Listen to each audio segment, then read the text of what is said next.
A very haunting scene out here, especially when you think that there were 11 kids, at least 11 kids living inside this compound. We have the property owner's permission to be here. We're not going to go any further than this, but you can see this is the outer wall here. There is another wall right there made of tires. There is a tunnel inside about 150 feet.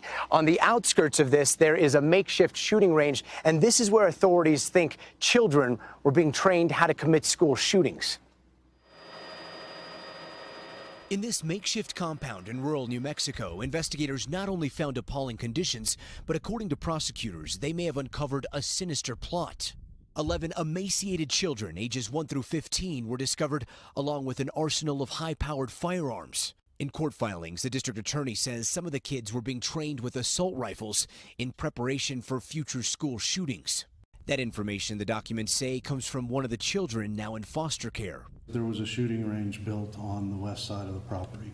Authorities say the compound had been under surveillance for some time. A police raid triggered last Friday after they learned of a text message from inside reading, "We are starving and need food and water."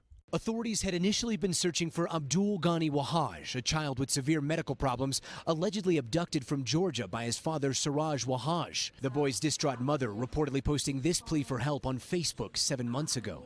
I need your help, and this is my life. This is real. I'm really missing. I'm missing him. Wahaj was one of 5 suspects arrested at the compound who were arraigned on Wednesday.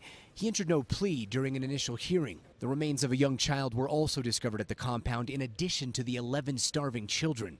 Authorities now waiting for test results to determine if the body is little Abdul. Jason Badger and his wife Tanya, who owned the property, say they alerted authorities back in May that Siraj and the missing boy were here, and at the time, they say, the child was still alive. They were supposedly doing their investigations and watching him, and this whole time I'd been pressing them to do something.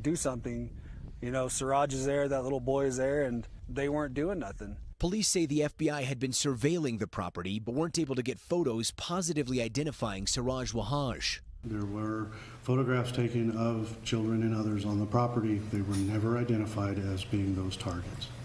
Gadi, you talked about a connection with a mosque in Brooklyn. What more can you tell us on that?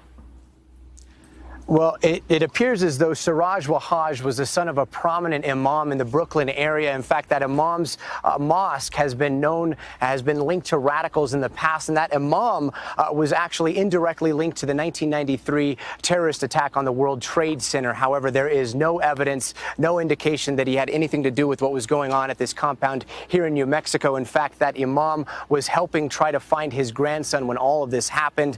As for the 5 people that were arrested here, they are due back in court on Friday. Wow. Guys, back to you. So many questions on that one, Gadi. Thank you. Hello, Today fans. Thanks for checking out our YouTube channel. Subscribe by clicking that button down there and click on any of the videos over here to watch the latest interviews, show highlights, and digital exclusives.